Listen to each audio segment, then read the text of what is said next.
मित्रों, मन की कुटिल चाल अगर आप जान पाएं तो ही आप मुक्त हो पाएंगे। आपको और कुछ जानने के लिए आवश्यक नहीं है। इसमें पहली तो बात, मन है कुटिल।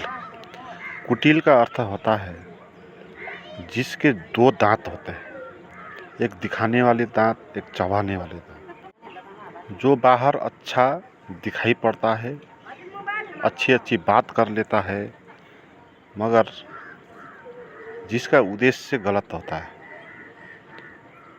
जिसका उद्देश्य स्वार्थ प्रेरित होता है।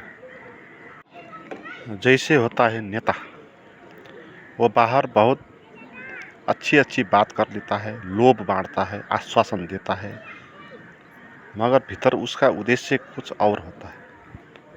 वो लोगों का खून चूसता है, मगर दिखाने के लिए वो अच्छे अच्छे कर्म दिखाएगा। इनकी बातों में लोग भ्रमित हो जाते हैं और इनको मान लेते हैं। इसलिए लोग नेताओं को मानते हैं, आदर्श मानते हैं।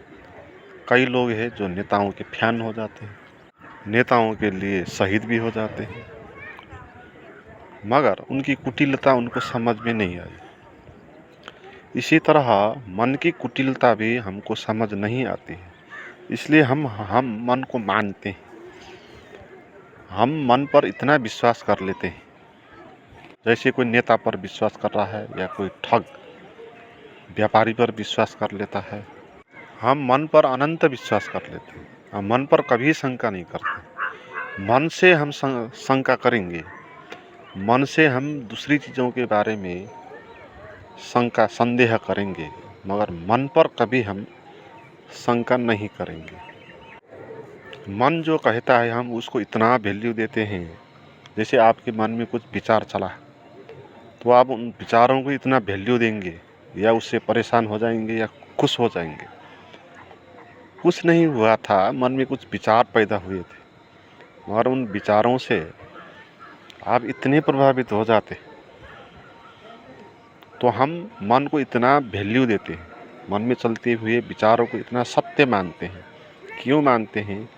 क्योंकि हमको मन की कुटिल चाल का पता नहीं। मन जो अच्छा तर्क कर लेता है ना, उससे हम भ्रम में पड़ जाते हैं। जैसे नेता अच्छा अच्छा तर्क कर लेता है तो उससे हम भ्रम में पड़ जाते हैं। और मन कैसे कैसे आपको तर्क देता है, ये करना ठीक है, ये करना ठीक नहीं है, ये अच्छा है, ये बुरा है, इसके बारे में प्रमाण तर्क सहित मन आपको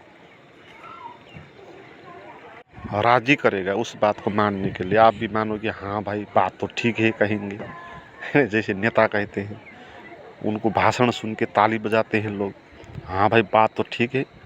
तो इसी तरह हम भी मन की बात को ठीक है कहते हैं, और मन जो हमको कहता है हम वो करने के लिए राजी हो जाते। मगर मन के जो कुटिल चाल है या मन का जो स्वार्थ है वो हमको पता नहीं। मन हमको लुभा लेता है, हमको डुबा ले जाता है। जैसे नेता हमको डुबा ले जाते हैं, देश को विनष्ट कर लाते हैं, भ्रष्टाचार करने के लिए हमको बलि के बोका बना देते हैं। और मन का स्वार्थ है कि मन आपका मालिक होना चाहता है ना। मन आप पर शासन करना चाहता है, मन आपको चूसना चाहता है। आप देखें ना, मन क्या हमको चूसता नहीं है। मन में कैसी कैसी आदतें हैं, और उन आदतों को मान के क्या हमको हरण करके नहीं ले जाता है? क्या मन हमको गुलाम नहीं बनाता है? मन ये सब इसीलिए करता है ताकि वो मालिक हो सके। वो मालिक तो है नहीं, वो है गुलाम, मगर वो मालिक होने की कुटिल चाल में लगा हुआ है। तो इसलिए आपका मन आपको विश्वास दिला देता है तर्क के सहारे, और मन का जो जाल है वो है तर्क। वो अच्छी तर्क करेगा, तर्क के माध्यम से वो अपने जाल में रखेगा और खुद को मालिक बनाने के लिए लालायित होगा, और आप उसकी बातों को सत्य मानोगे और उस पर आप वैल्यू देंगे, ध्यान दोगे। और जितना आप ध्यान दोगे, मन उतना शक्तिशाली होता जाएगा। तो मन जैसे नेता शक्तिशाली कैसे होते हैं, जब हम उनको वोट देते हैं चुनाव में, तो शक्तिशाली होते हैं। ऐसे हमारा मन कैसे शक्तिशाली होता है, जब हम उनको ध्यान देता है। ध्यान वोट जैसा ही है।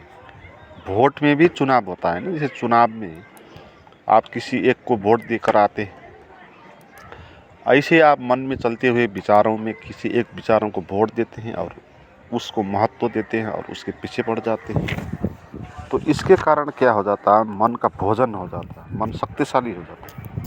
ध्यान मन का भोजन है। अगर आप मन को ध्यान नहीं दोगे तो मन कमज़ोर हो जाएगा, क्योंकि मन के पास अपनी कोई शक्ति नहीं है। आप जो ध्यान देते हो उसी शक्ति के सहारे वो चलता है।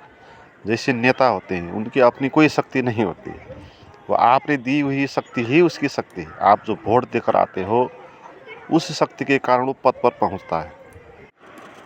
तो मन को जिंदा रहने के लिए, शक्तिशाली रहने के लिए उसको ध्यान चाहिए आपका। इसलिए मन आपको उलझाता रहता है दिन भर, है ना। मन आपको ऐसा उलझा लेता है दिन भर कि आप मन की बातों को ही सुनते जा रहे हो, उसी को आप महत्व देते जाते हो। तो मन आपको ऐसा उलझाएगा, आपको कोई और काम करने ही नहीं देगा। मन ये कहेगा कि तू कुछ काम मत कर, जो मैं सोचता हूँ उसको तू महत्व दे, उस पर तू चिंतन मनन कर, उसमें अटक जा। जैसे बच्चे को हम खिलौना देते हैं ताकि वो उसमें उलझा रहे दिन भर। मन हमको खिलौना देता है, वो कभी कहता है कि इस बात को तो सोच ले, एक सब्जेक्ट दे देगा और आप उसके बारे में सोचते रहेंगे। फिर कोई दूसरा देगा, तीसरा देगा, आपको लगातार देता जाएगा और आप उस खिलौने में दिन रात उलझते रहेंगे। और जो मन हमको देता है विचार, वो तो इतना झूठ होता है। जैसे बच्चों को हम खिलौना देते हैं वो तो सच होता है, हालांकि बच्चे जो खिलौना है उसका कोई वैल्यू होती है नहीं। जब बड़े हो जाएंगे बच्चे तो खुद पर ही हंस लेंगे, मैं भी कैसा था, खिलौना पर रोता था, चिल्लाता था, खिलौना के लिए तड़पता था, है। मगर फिर भी वो तो कुछ तो है। मगर मन जो हमको सब्जेक्ट देता है, जो विचार देता है, जो थिंकिंग करने के लिए देता है सब्जेक्ट, वो तो इतना झूठ है, वो तो वास्तविक भी नहीं है, वो हवा है। और अगर आप कहेंगे मन के विचारों को कि ये गलत विचार है, तो आपको वो विचार देगा जिसको आप सही विचार कहें, है। जैसे यौन के, लोभ के, क्रोध के विचार जब देगा वो मन आपको खेलने के लिए, तो आप कहेंगे ये तो गलत बात है।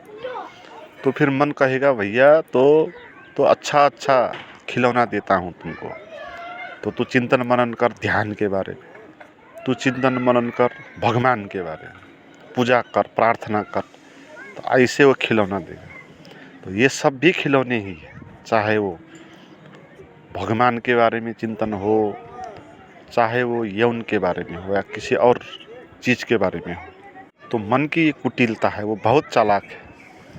आप कहेंगे, इनकार करेंगे मन को, तो मन आपको जो चाहते हैं उसी पर चिंतन मनन करने के लिए कहेगा, और आपको पता भी नहीं होगा ये भी मन के द्वारा ही दिया हुआ खिलौना है, जिसको हम भगवान कहते हैं, ध्यान कहते हैं, प्रार्थना, पूजा इत्यादि कहते हैं, अच्छा कर्म जिसको कहते हैं।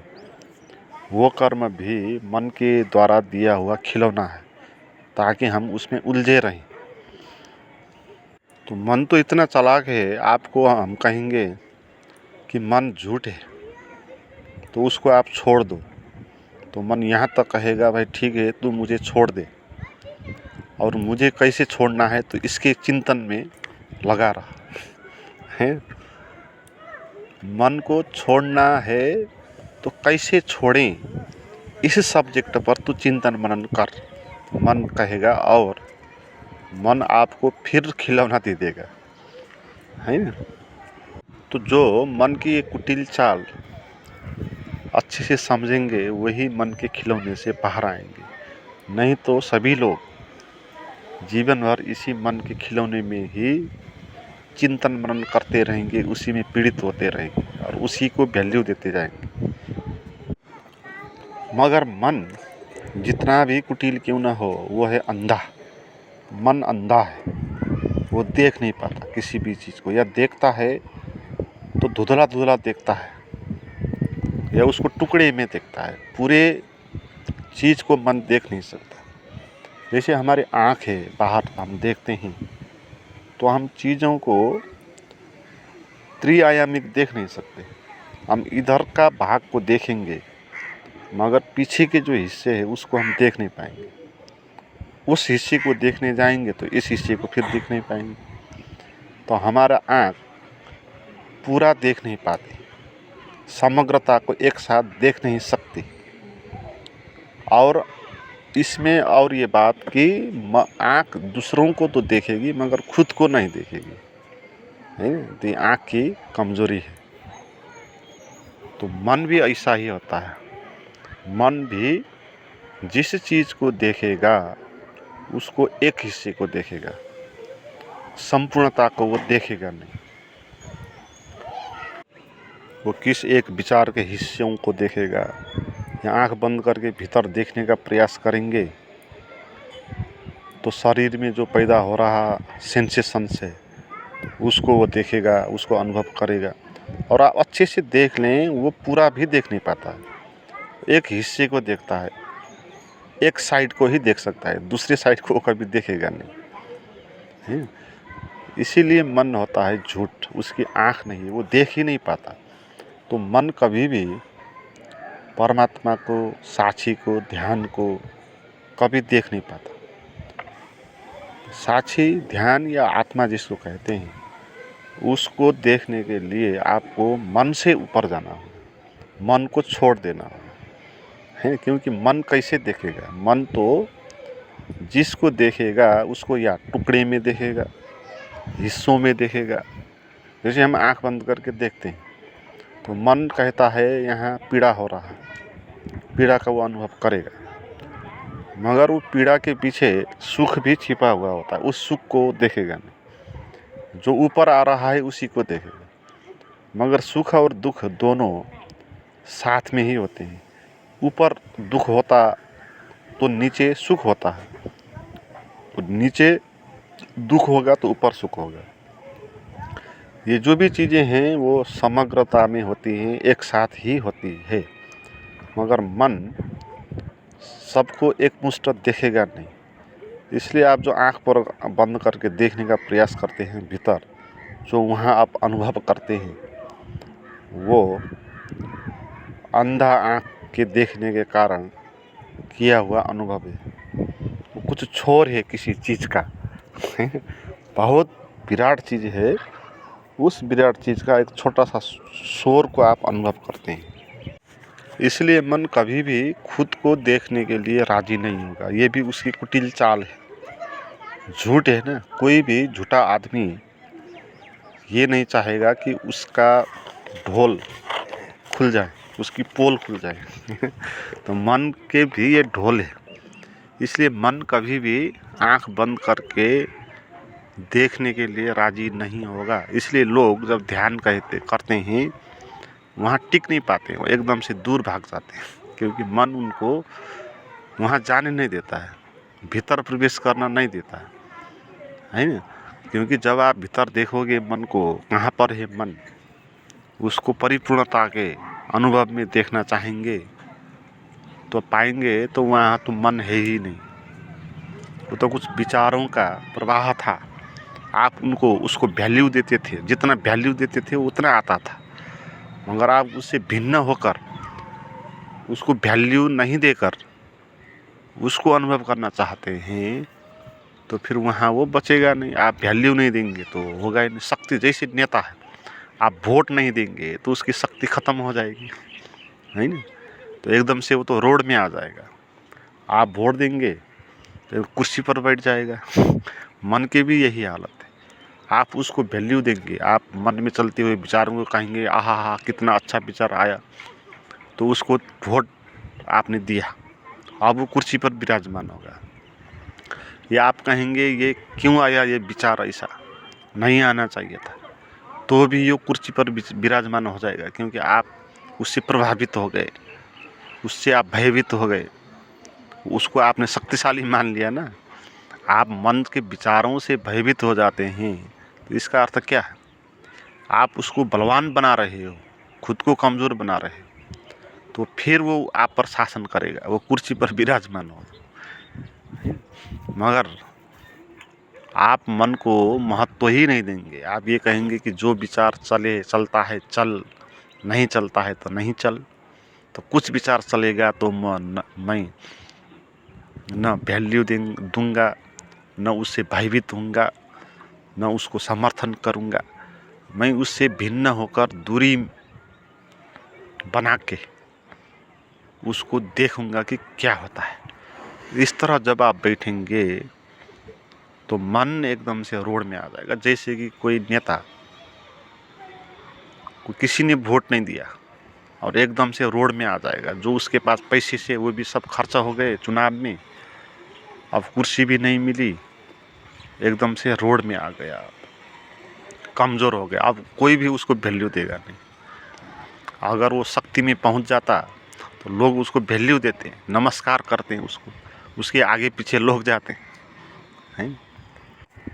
तो मन भी ऐसा ही हो जाएगा और आप उसको वैल्यू ही नहीं देंगे, क्योंकि मन के भीतर का जो संसार है वो झूठ है, स्वप्न का संसार है। मन से बाहर का जो संसार है वो सत्य का संसार है।